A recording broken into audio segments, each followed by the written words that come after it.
Good morning, Clats. Welcome down to the port of Tagbilaran here on the island of Bohol. I just woke up to the words welcome to Bohol because I passed the hell out. I'm on 0 hours of sleep right now. I have essentially worked all night editing the Christmas video that I shot. You would have seen that already if you're watching this. Today I'm meeting up with some YouTube friends that I've never met before. I'm just trying to link up with them and negotiate a ride, and then we'll go do that.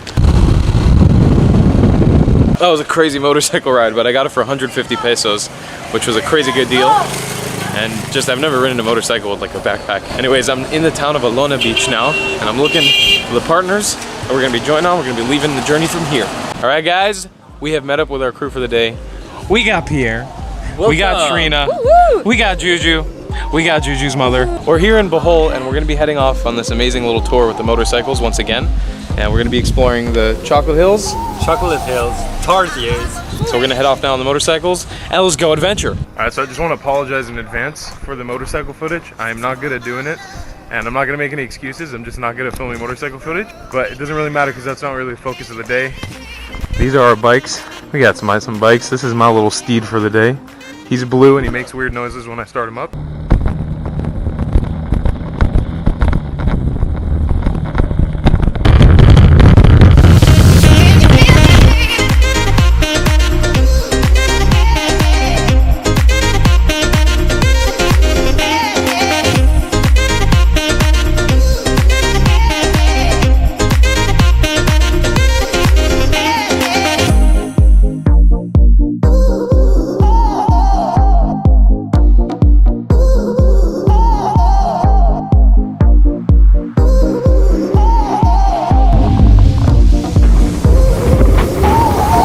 We've just taken our first break.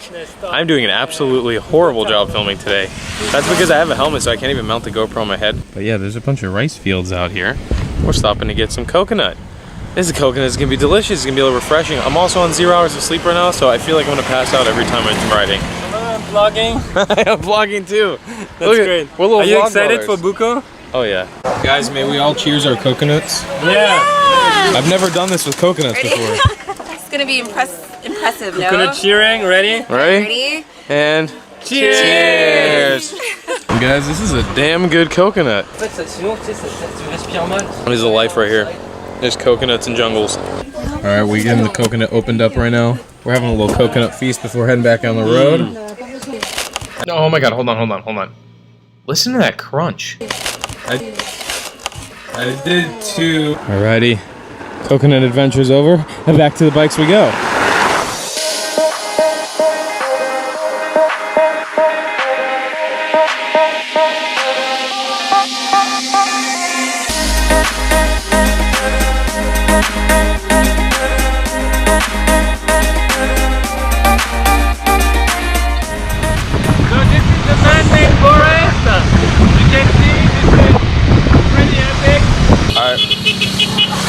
Taking a little stop off on the side of the road here because we just entered an area called the man-made forest. It's a man-made forest. It's an amazing one at that though.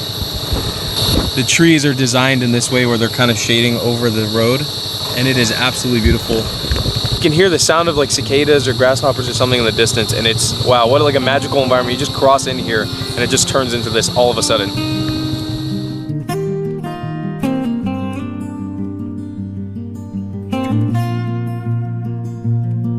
Alright, so after about 2.5 hours of riding through the jungle, we have made it to the Bohol Tarsier Conservatory. Now here's the deal with this place. It is by no means like actual wildlife. It's more of like a little, not a petting zoo, but like a place where you can go appreciate the wildlife. Organized jungle. Organized jungle, as Pierre put it so well. There's really not much you can do, and you can't really see them in the wild from what I've understood. I mean, there might be some tours, but they're so rare and far and few in between that it'd be very hard. Here, I swear, if you go around touching tarsiers, we're gonna have a problem. No, I don't want to touch them. Just a selfie. You know, you go like that to the tarsier. No, Pierre, you can't touch the tarsiers. We told you a billion times, Pierre. These are the little weirdos we're about to look at. Pierre calls them little glasses, big glasses guys. All right, this little sucker is gonna cost you 60 pesos, and then we can enter on in the jungle. Thank you very much. Pierre, I swear if you keep talking, we're gonna have a problem. So, a little fun fact for you guys about the tarsier before we head in and see them. We have to be very quiet because their hearing is extraordinary and their sight is extraordinary. They're nocturnal animals, the smallest primate in the world that live on trees, and they're very similar to lemurs. They come from the same family. It's kind of like the monkey lemur family. They have really big hands and appendages to be able to hold stuff and eat grubs out of trees. So we've just spotted the tarsier.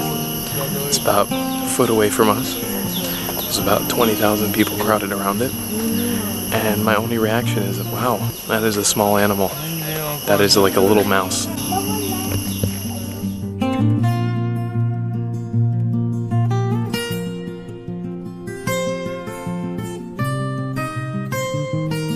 So I think, I might be wrong, but I think the reason this place exists is because in recent years, due to deforestation, their habitats have been lost a lot, and they're really easy to pick off as prey from like literally anything because they're so small. I really don't know how to give an honest and respectful kind of outlook on this place. So instead, I'm just gonna try to turn this into a humorous montage of really funny clips of tarsiers because they look hilarious. So let's do that real quick.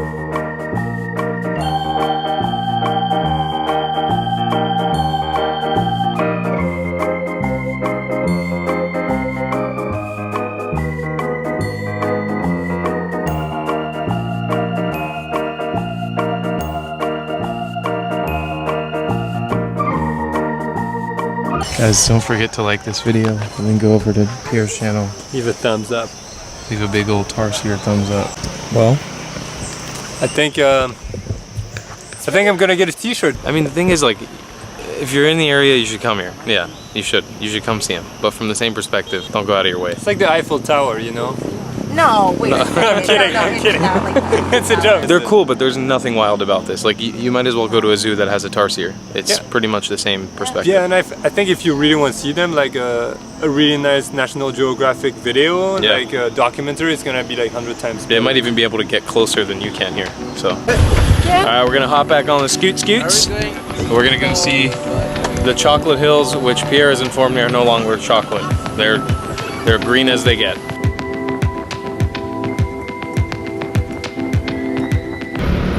Hi, it's me.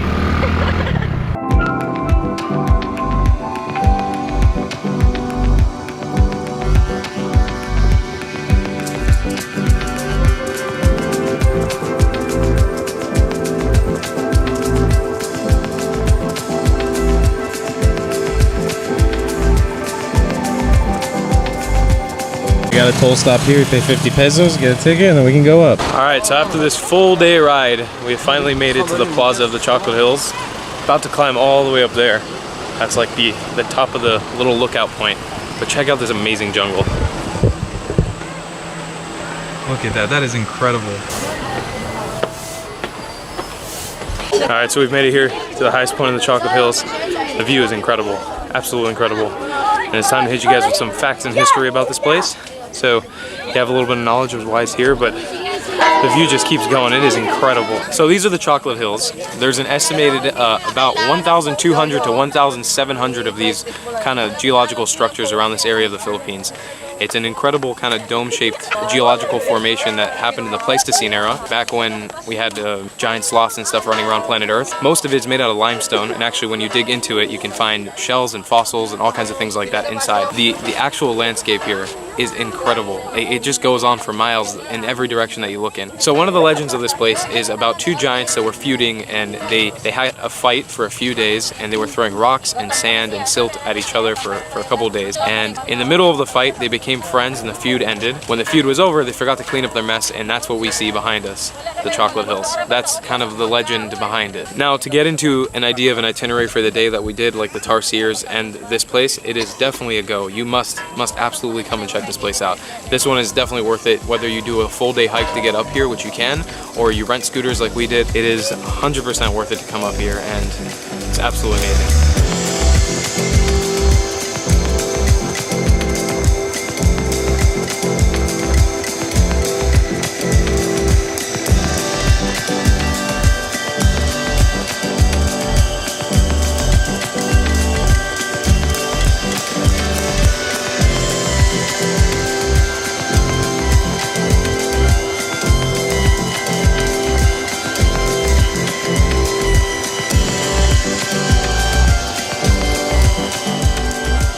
Guys, this is where Pierre's video ends. to watch his version of this, go click over right now and go watch it. And then you can come back here and finish this video. But we're gonna ride on back all the way to, where are we going? Where do we Alona Beach. Alona Beach. Panglau. Panglau. Near Taglibiran. All right, we got a 2-hour drive. Let's do this.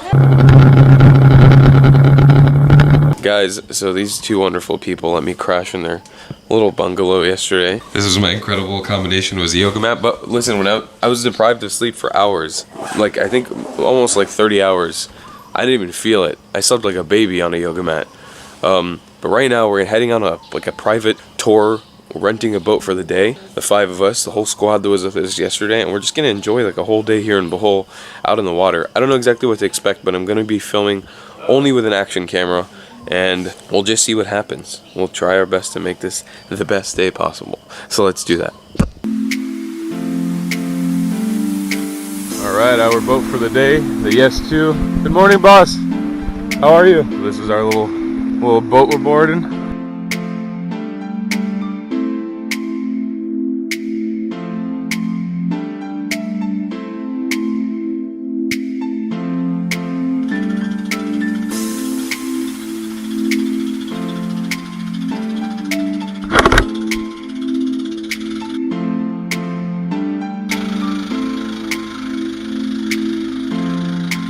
Alright, so we've made it to Balikasay Island, and we're going to head into a reef just down there.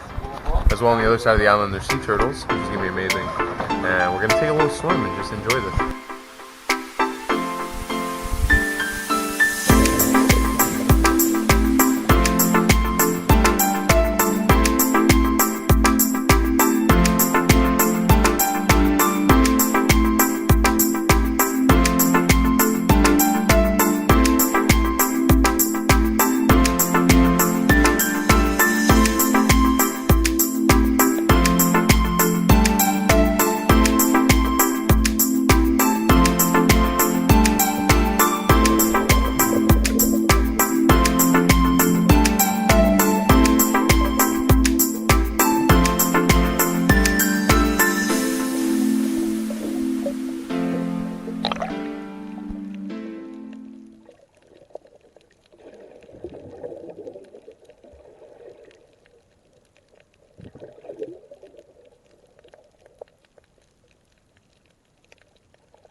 So we got back from the boat ride. We're back here in Alona Beach. I didn't really record the journey back / what was going on there. Me and Pierre were definitely very disappointed in there. The thing is, when you come to the Philippines, a lot of the times they make you pay this eco tax to take care of the nature. I mean, they don't say that it's designated for that, but what else can an eco tax be? And we got onto this reef. I'll overlay some images, maybe if I got some, of just, there was people and guides just stomping on this reef, just like completely destroying it, like stepping on big pieces of coral as well.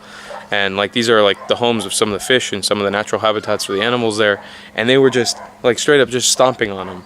And it was really heartbreaking to see. Like, I got in there, once I got to that point where all the people were, I just got so pissed off I just left. I was like, I can't believe we're paying to just watch people destroy a reef. And we're gonna call this whole Bohol adventure an end.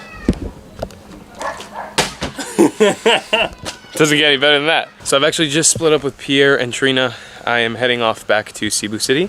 I actually have 2 taxis and 1 ferry, and then I'll be back in the city. I don't really feel like vlogging because I'm pretty exhausted, and I think this vlog's already long enough. So I'll see you in Cebu and we'll outro this video.